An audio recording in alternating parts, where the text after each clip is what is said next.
what I'm going to discuss here, I'm going to lead with what really tends to interest people, right? How high will the price of oil go? I get asked this all the time, right? Then I'm going to talk about the reactions to that. As the price of oil goes up, what will we do on the supply side? And these, by the way, are predictions, not recommendations. All right, most speakers at these events tend to talk about what they'd like to see happen. I'm going to talk about what I think will happen, but we have some choices to make. And then I'm going to talk about the demand side with a focus on transportation, which is where 2/3 of our energy, our oil is used, because that's where it's going to hit us, and some of the choices that we have there. So one of the things we can look to try and see what the future looks like is the past, where we had some oil shocks, where oil became scarce not because there wasn't enough in the ground that we could get to, but because there were some political turmoils in the countries that had a lot of those. 1973-74, the Arabs embargoed oil exports to the U.S., and more importantly, they actually reduced their oil production. Because we could get around the embargo by, the French would buy some Saudi oil and then sell it to us. Okay, so they made a skimming as a middleman, right? But the Arab countries, the OPEC organization, reduced their actual production, so there was less oil available on the market, and oil prices quadrupled. Oil had been very cheap before then, in the realm of $4 a barrel, and it quadrupled to 16, and there was great gnashing of teeth. $16 a barrel oil, that sounds pretty good to me right now. The Shah of Iran fell in 1979. Iran was thrown into turmoil, and Iran simply stopped exporting oil then because their entire oil industry just stopped operating for a period there. And oil prices doubled again. And that was actually the shock that hit us more. Even though this was a quadrupling, this was a doubling on a much larger base. And so we saw a real effect in this country. We had a recession. Between 78 and 82, oil prices increased 283%, but oil consumption fell only 11%. So when the economists say that the market will handle these things, well, yes, it did. But that doesn't mean it was pleasant. For those of us who remember this, most of us in the room here, the price elasticity of demand, this is an economist metric of when the price of a good increases or decreases, how much does demand change? Oil is very price inelastic, particularly in the short term. We want our oil, we want our gas, we're going to drive, and we'll pay whatever it takes, and if we have to, we'll cut back somewhere else in our lives to free up the money to buy that gas, because what choice do you have in the short term? 2004 will go down as a banner year in the history of oil. 2004 was the year we ran into all our constraints.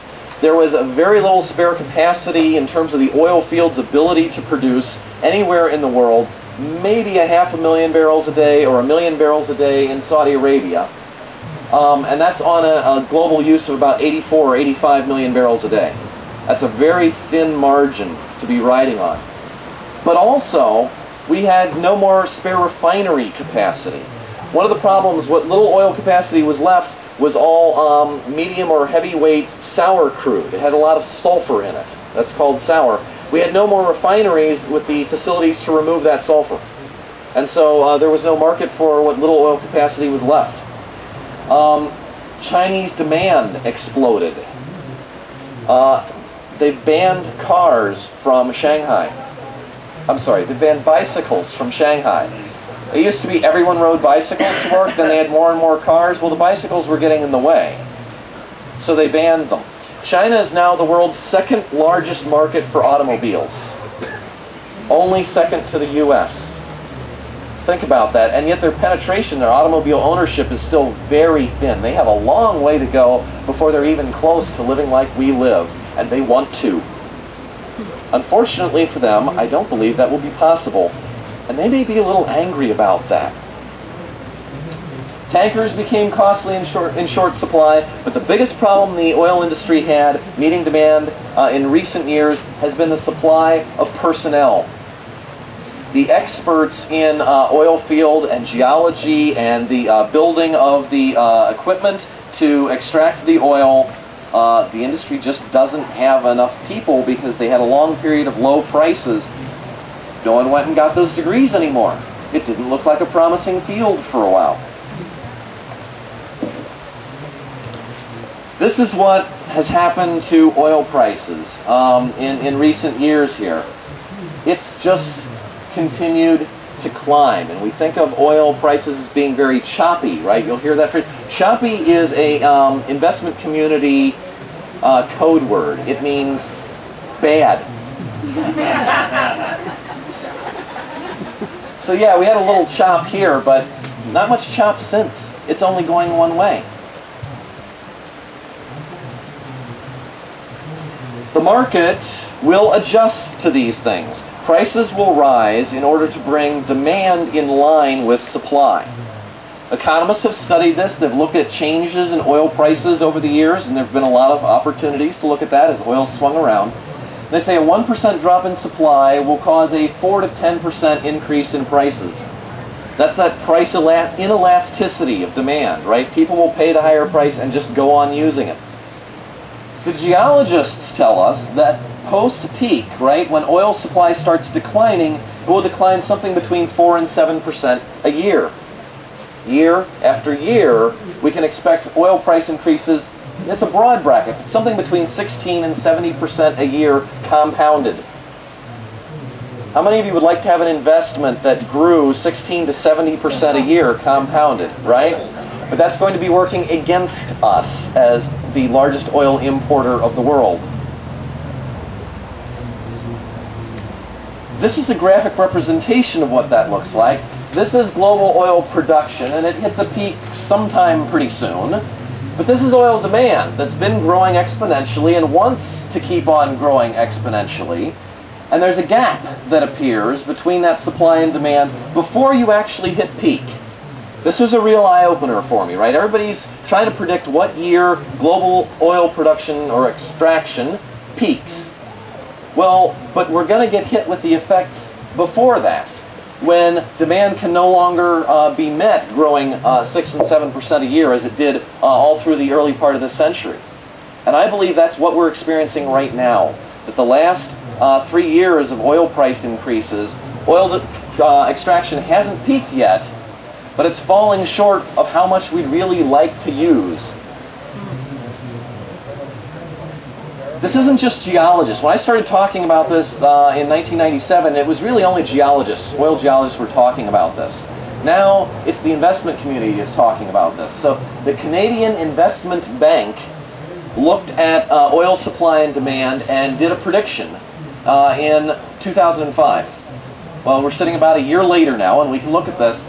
They said in 2006, supply will fall short of demand by 1 million barrels a day, and as a result, we'll have oil that's $61 a barrel. This has proven to be conservative. Oil's still about $70 a barrel. In 2007, we'll have a shortfall of 2.8 million barrels a day, and we'll hit $70 a barrel. So we're about a year ahead of this schedule already. But they just keep going. $101 a barrel in 2010. I remember I used to think 2010 was a long time ago. When I started studying these things back when I was 13, all the graphs ended at the year 2000. I really kind of thought that, you know, history would cease in the year 2000 because all the graphs ended about then. Because it was a nice round number, you know. Well, we're past that now. It's 2006. 2010's 4 years away.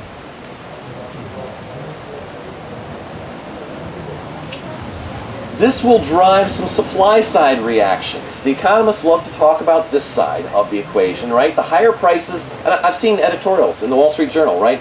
High oil prices are good because they will spur the development of all these amazing new technologies that will solve the problem so we can go on living just like we're living. Right? People love that message.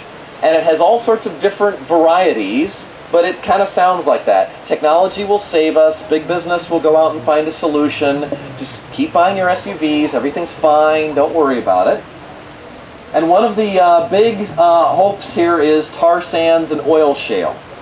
I'm going to speak about that. I'm going to talk about synthetic fuels. And I'm going to talk about biofuels. Right? Probably most of you have heard of all three of these things as great hopes that are going to save us. Tar sands are perhaps one of the most real of these. Tar sands are thick, gooey stuff embedded in sand. So if you imagine like you took your used motor oil and you dumped it out on a beach, right? And then you said to somebody, okay, there's oil over there, go get it. Well, it's kind of hard to get it back out, but it's worse than that. It's not motor oil, it's thicker and gooier than that. And it's buried deep underground. Some of it's closer to the surface, a lot of it's very deep. And there are enormous deposits of tar sands in Alberta, Canada, and in Venezuela. Venezuela right now isn't doing anything with them, but Canada's been extracting this for quite some time. And it's funny how we define oil reserves, right? So in that trillion barrels Tim was talking about, 180 billion barrels of that are Canadian tar sands. Canada was believed to have 4.9 billion barrels of oil, making them a minor player in the oil market, until 2003, when the economists decided that oil was pricey enough and the technology advanced enough that tar sands were now considered a viable resource, and suddenly they became the second largest oil resource in the world in Canada, second only to Saudi Arabia, 180 billion barrels because of these tar sands. But extracting tar sands is nothing like drilling a hole in the ground and sucking out oil. The reserves may be much bigger than that, depending on how deep underground you can go and how thin the deposits of tar sands you can actually economically extract somehow. And oil companies are not investing a whole lot in drilling for conventional oil anymore, except perhaps deep offshore. But they're investing billions, $100 billion in extracting tar sands out of Canada. $100 billion over a 5-year period. That's a big investment even for oil companies. Production today is about 1 million barrels per day. So of the 84 million barrels a day of the world, 1 million of that is coming out of Canadian tar sands. And they're thinking with that $100 billion investment, they can increase that to 2 million barrels a day by 2010. This is not going to save us. It may take the edge off the pain a little bit, right? But it's not going to save us.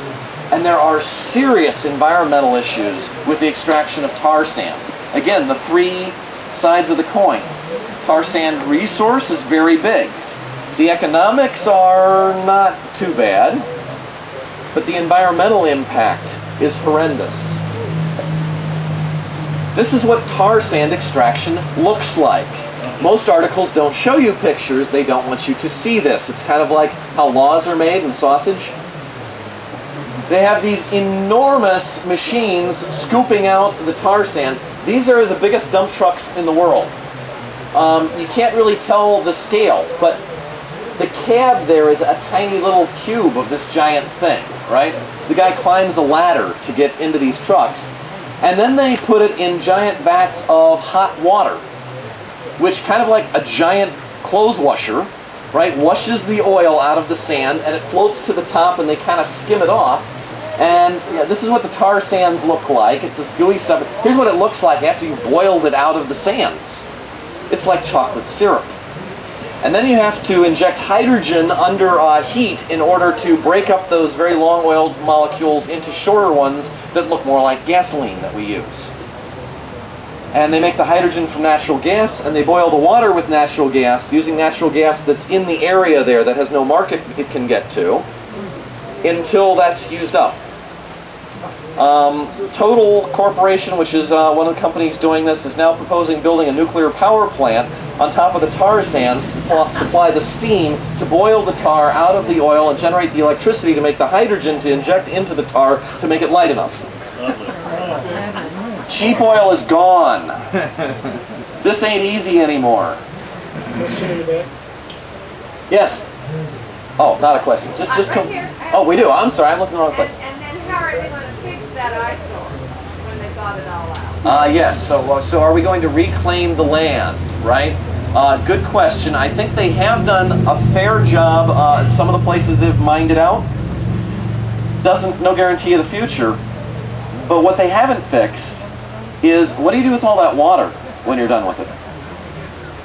It's not the clean water it was before. Well, they have lakes. I mean, lakes like this size of gooey, oily water and they have to fire cannons over it to keep migratory birds from landing in it because they will die.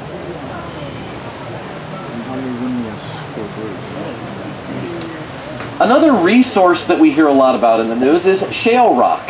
And we especially love that one because it's right here in the United States. The largest deposits of shale rock are in Utah, Colorado, and Wyoming. Perhaps another 1.5 trillion barrels of oil equivalent in the shale rock.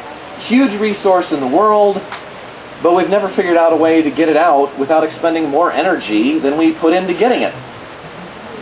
Negative return energy. Now maybe some technological breakthrough will come through and we'll find a way to extract the oil out of shale rock with less energy than we actually get out of it. One of the companies is trying an experiment with this. They're drilling wells in and putting electric resistance coils in the shale rock underground to heat it up to several hundred degrees for 3 years.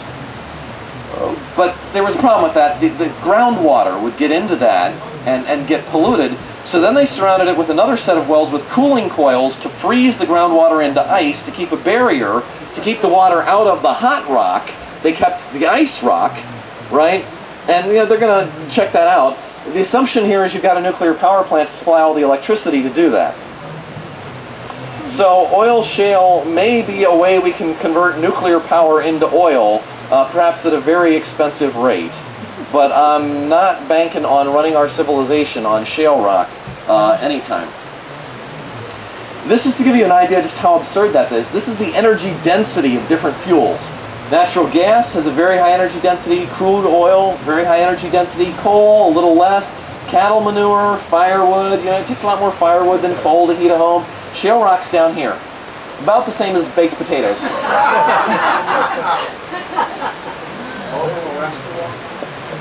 But these are the illusions people are clinging to in the desperate hope that we can go on living the way we're living. Gas to liquids. We can take natural gas in faraway places that's not where we have demand for it and build big plants and convert it into very clean liquid fuels we can run our cars on. They're doing this in Nigeria. They're doing some of this in Qatar. It's not cheap. It's also foreign. So we talk about we're addicted to foreign oil. This perpetuates that just in a slightly new form. Well, ethanol, of course, is in the President's State of the Union address. He talked about the tremendous potential of ethanol. It's domestic. We make ethanol in this country from corn, and it's an industry that's growing 20% a year. Most companies would like that kind of growth rate. 30% of all the gasoline sold in the U.S. is now some sort of ethanol blend, usually 10%, maybe 7%. A lot of times E10 is really 7%. But that's only 3% of our gasoline motor fuel today is ethanol. Right? So we're starting on a fairly small base there, growing rapidly. They passed the renewable fuel standard as part of the energy bill, requiring growth to 7.5 billion gallons a year by 2012. We're at 4 billion today, so that's almost a double, right? And, Jay Leno really nailed it here, right? He said if we produce enough ethanol, we could postpone our next invasion of a Middle Eastern country by 2 or 3 years.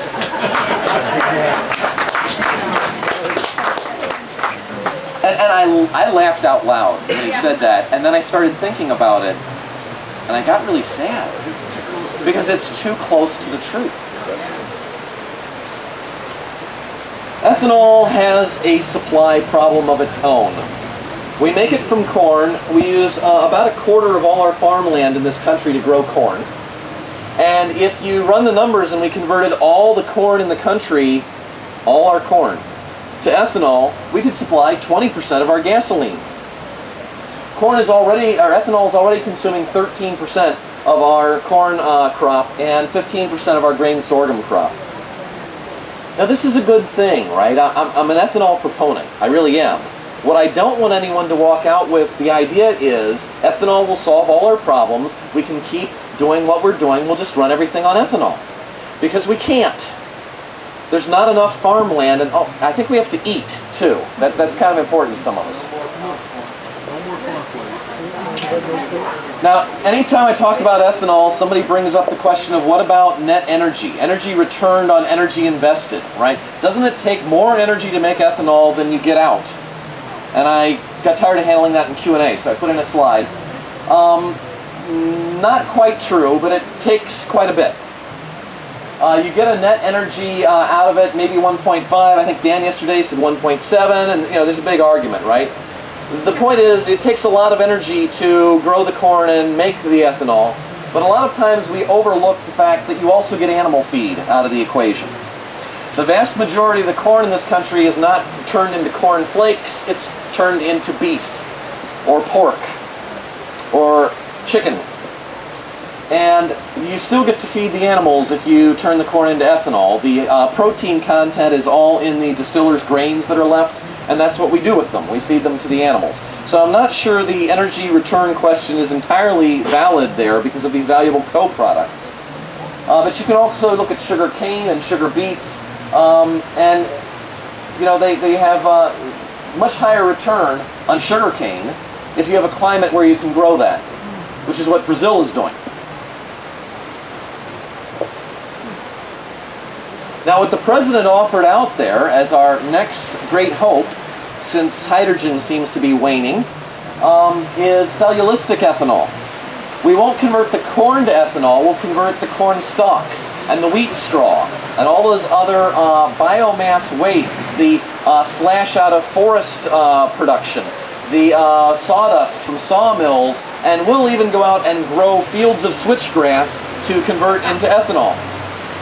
Well, that's possible, but you have to look at it. It's very difficult to break down those carbohydrate chains in those materials into sugars that the yeast can ferment into ethanol. And we're advancing that technology, and there is one pilot plant in Canada. And there was a study done about, well, how much biomass do we have available?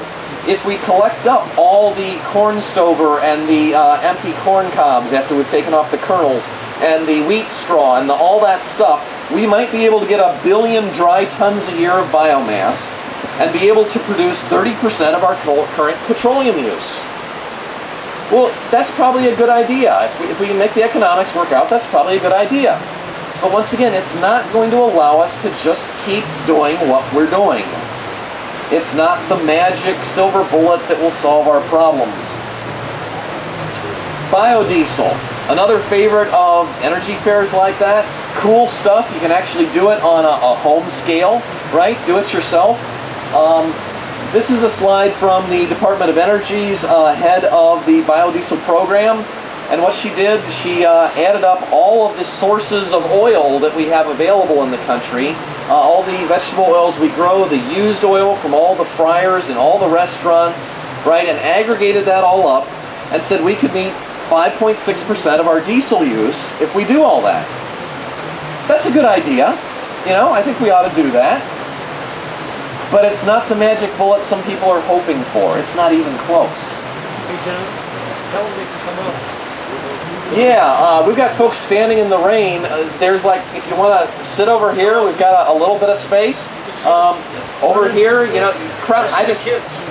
Yeah, come on in. Come in out of the rain. John, could you do a song, a segue song?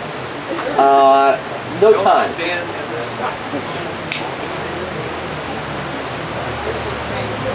Response up here. We'll get from here. So, having talked a bit about some of the options we have for generating other liquid fuels we can pour into our cars today, and realizing that those options have either horrific environmental impacts or just aren't big enough to really meet our demand, we have to go back and look at some of those other energy sources. We have a lot of coal in this country, and nuclear power. There's a lot of uranium in the world, and wind, the fastest growing source of electricity today. But what you have to realize is all of these energy sources today produce electricity. You can't run your car on coal. You can't put a nuclear power plant in the back of your car. And I'm sorry, strapping a wind turbine on the roof will not power it. However, we may be able to change our transportation infrastructure in a way that allows us to use electricity to power our transportation. Hydrogen was kind of an idea like that, right? They said we'll convert electricity into hydrogen and use that to run our cars. Well, hydrogen isn't a source of energy. If you remember one thing today, other than maybe the rain, I want you to, can you all repeat after me? Hydrogen is not a source of energy. It exists in nature only tightly bound with other elements like oxygen, in which case we call it water, which we have in abundance today. But you have to put energy in to separate them, and you get less than that out when you put them back together. You might use it to store some energy for a while, but it's actually not very good at that because it's voluminous. It's the lightest element in the universe, and it takes a lot of space, and it's very hard to contain because it's the tiniest element, and it leaks through the tiniest cracks. You notice if you fill a balloon with air, it stays inflated. If you fill it with helium, the helium leaks out. It's going right through the rubber. Hydrogen is much smaller than helium, and it's really hard to contain. If you put it in a steel canister, it migrates into the crystalline structure of the steel and makes it brittle, and suddenly one day your compressed gas cylinder explodes. So you have to use stainless steel, which is much more expensive. Fuel cells are very efficient themselves at converting hydrogen, rocket fuel, into electricity, but getting the inefficiency of producing the hydrogen, transporting it, and storing it way outweighs that. We may find some niche situations where hydrogen is useful, but don't count on driving your cars on it anytime in my lifetime. So now we're going to look at the demand side. Given that we have these terrific supply constraints, what could we do on the demand side to live within the constraints that we have? 2/3 of U.S. oil consumption is used for transportation, and this is the most difficult substitution to do. One of the things we did back in the 70s to reduce our oil use, and you remember in Tim's graph, you had the drop on the two different oil price spikes. Most of that drop came about from the non-transportation uses. We switched our homes to burning natural gas instead of oil. We switched our power plants to nuclear instead of burning oil. We made the easy substitutions. So we have to look at driving. Now there's been a lot of talk about how the fuel economy of our vehicles is getting worse. We're headed the wrong direction. And this is true. If you look at the numbers, the fuel economy average of vehicles in the U.S. was 14.2 miles per gallon in 1976 when the CAFE standards were started. It elevated to a peak of 22.1 miles per gallon in 87 and 88, and in 2000 we were down to 20.7. That's really only a 7% decline in the fuel efficiency of our auto fleet.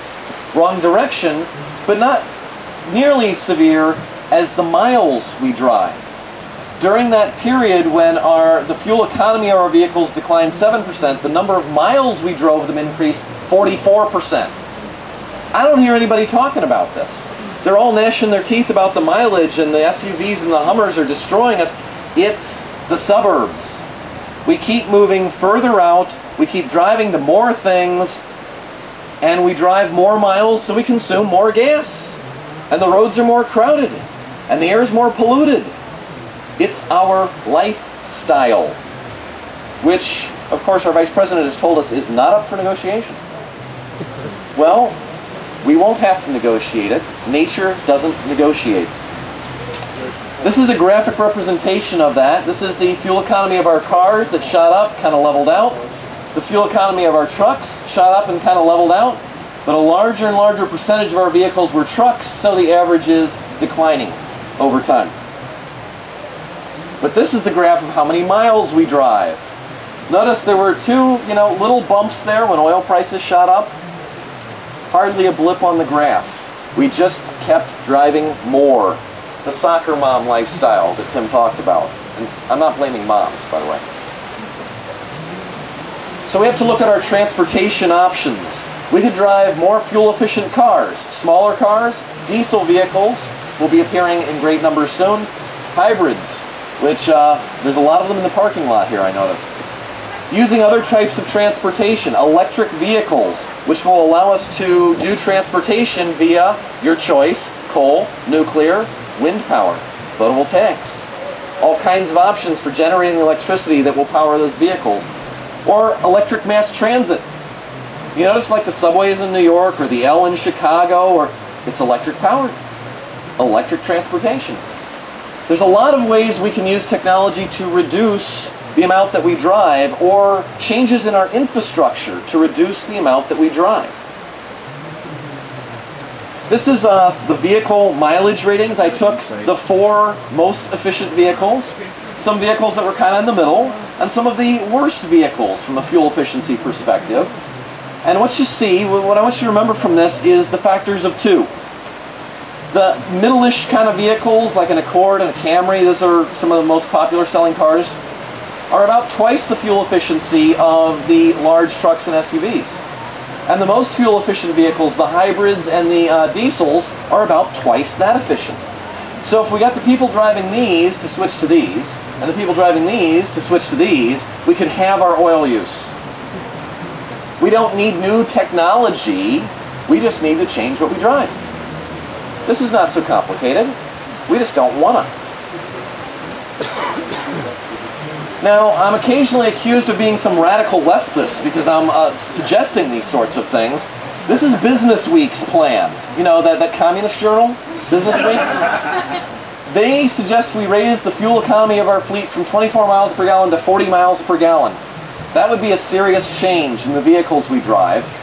This would cost us less money than the fuel that it would save. A net savings in money for our economy. Car makers already have the technology. We don't need to research fuel cells and all these other exotic things. We have the technology. What we need are policies that give the makers and the buyers the incentives to use these vehicles. So what does the future of transportation look like? Well, there are 3 major markets with 3 answers. The U.S. automakers came a little late to the mileage race, and they're promoting flexible E85 fuel vehicles. We talked about the ethanol supply, right? We can't produce enough ethanol for us all to run E10 right now, and maybe we'll get there, you know, in another 5 or 10 years. Much less E85. Japan took a strong lead in gasoline-electric hybrids. They're being copied now by some of the other manufacturers. And Europe has faced the economics of high-priced oil for decades through taxation policy. And what they've really settled on is diesels. More than half of the automobiles sold in Europe today are diesels. And they're clean diesels compared to what we have here.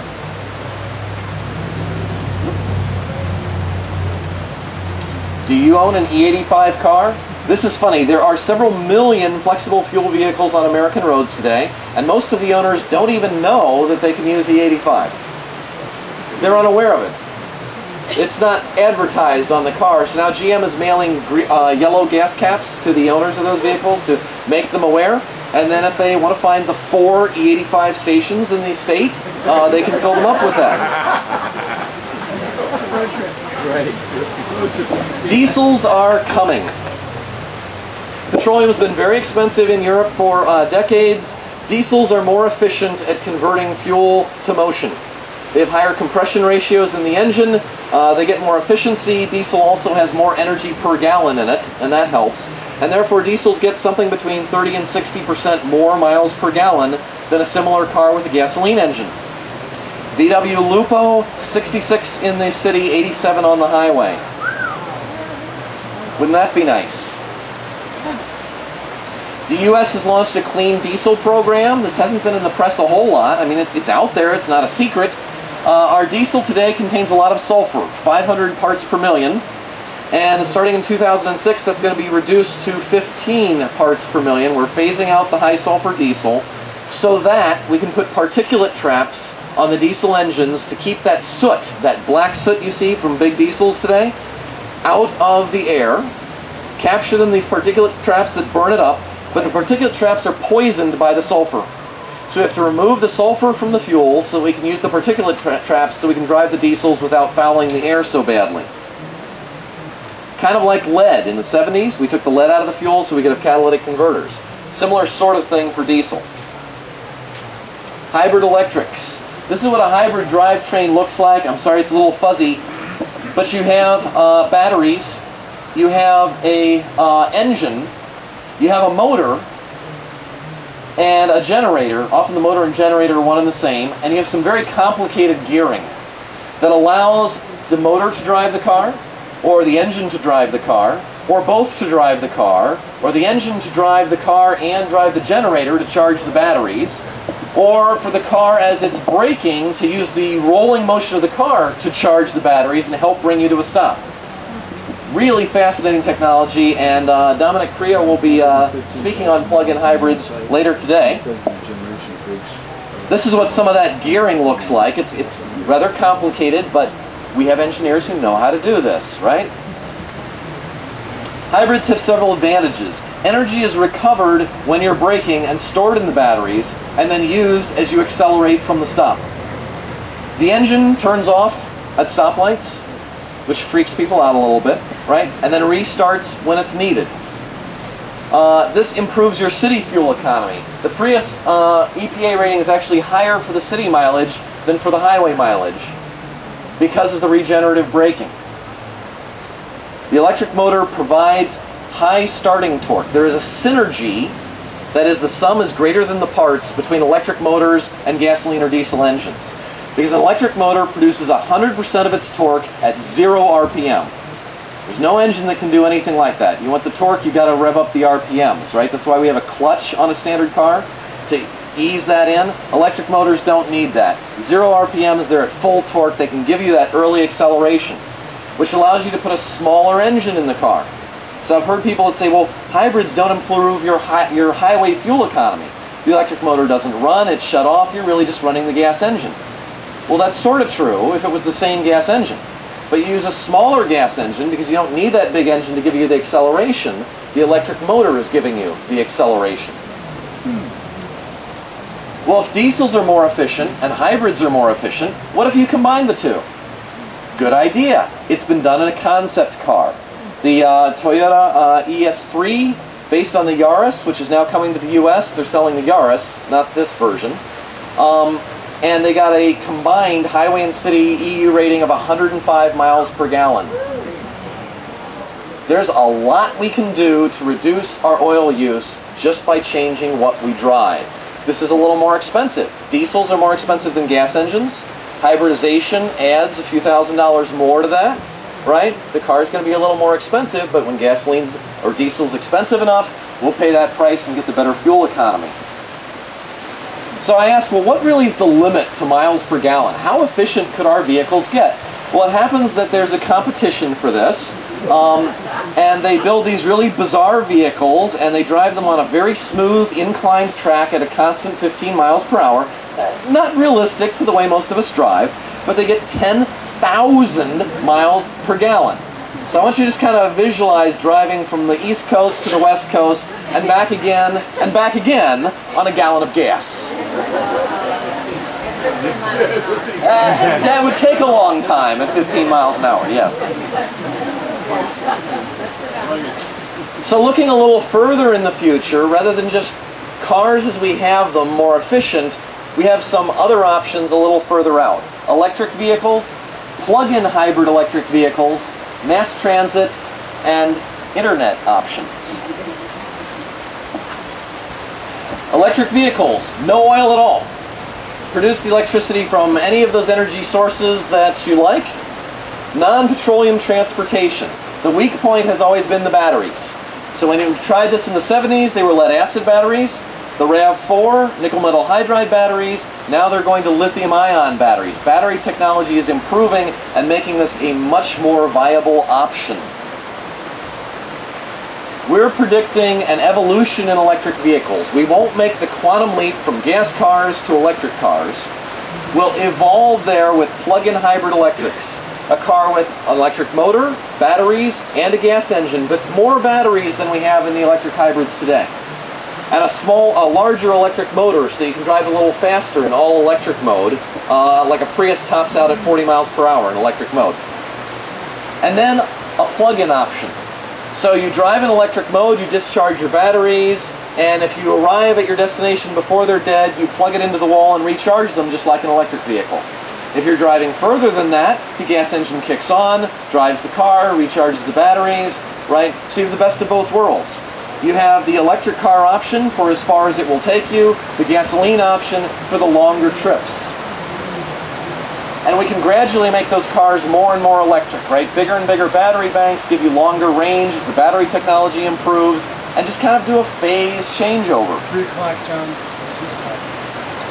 I'm sorry, yes. Dominic is speaking specifically on plug-in hybrid electric vehicles at 2 o'clock today. 3? It's 3 o'clock. I'm sorry, this is a misprint. It's 3 o'clock today.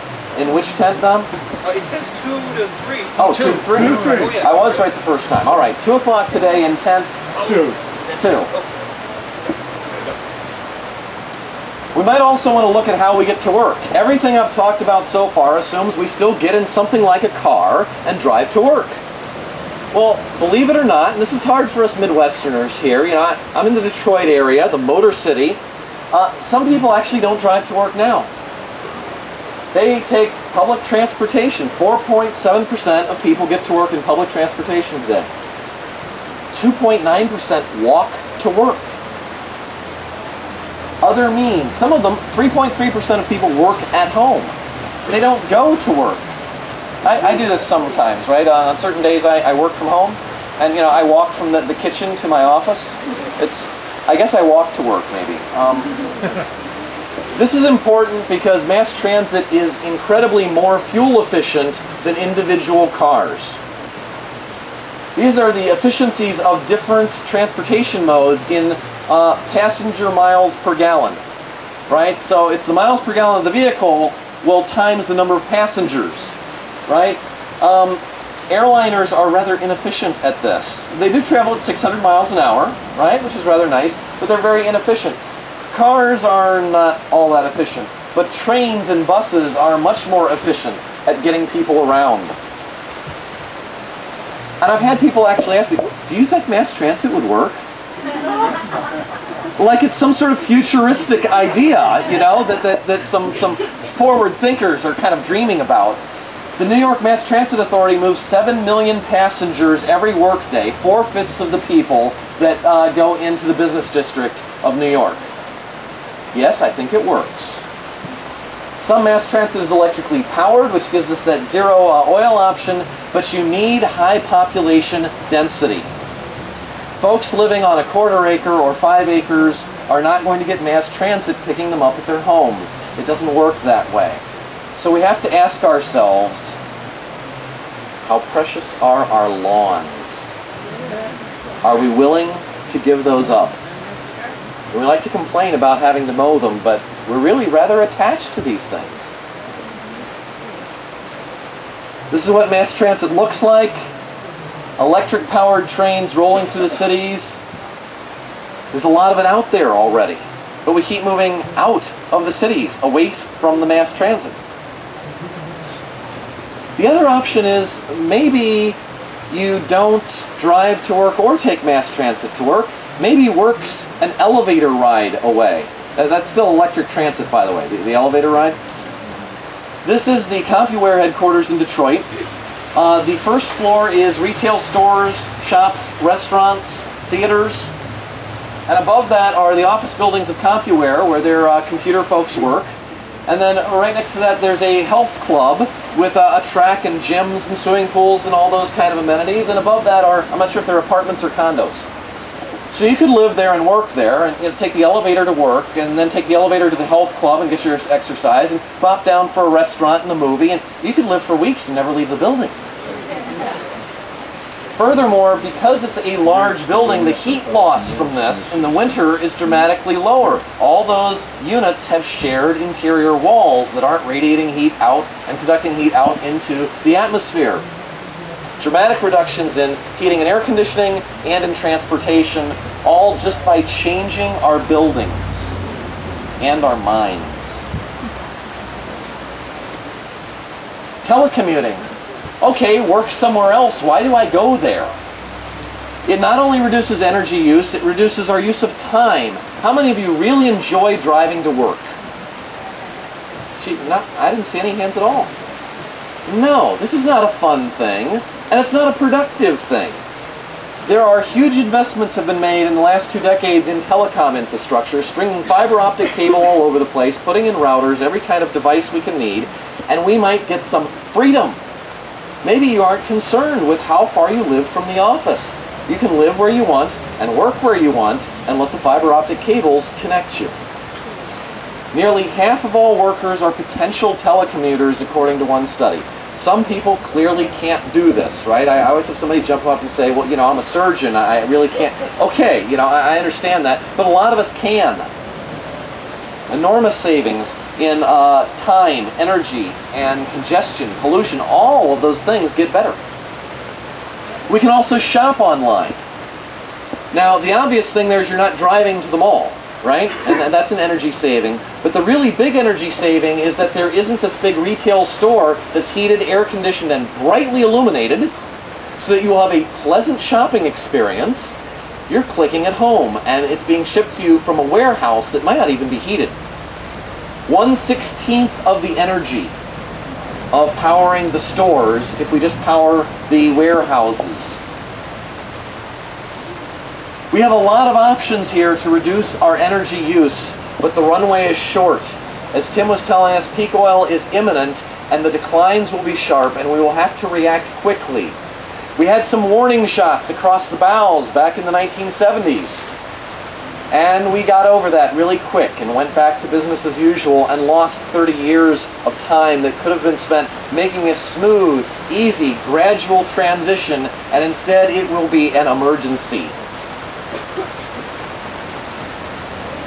We have an enormous amount of infrastructure to change over here. Just what will we do with the McMansions in exburbia when oil is extraordinarily expensive? The fleet of vehicles takes a long time to replace. The median lifetime of a car now is 17 years. So if we just started now producing all the really efficient vehicles and stopped making the SUVs and Hummers, and that'd be a lot of factories that would close, by the way, it's still 17 years to work all the old ones through to their deaths. Well, maybe we'll have some encouragement. Price right now is our rationing mechanism, right? We raise the price of gasoline, the price of oil, people drive maybe a little less, they get more fuel-efficient vehicles. That works pretty well to a point. At some point, the low-wage worker cannot afford to drive to work anymore. And that's when this will be the new answer. Because we can't shut down the low-wage section of the economy because of oil, so we will ration it. And this is a really dirty word, right? This is worse than 4 letters. This is un-American. And I hope we can get serious about making the changes before this.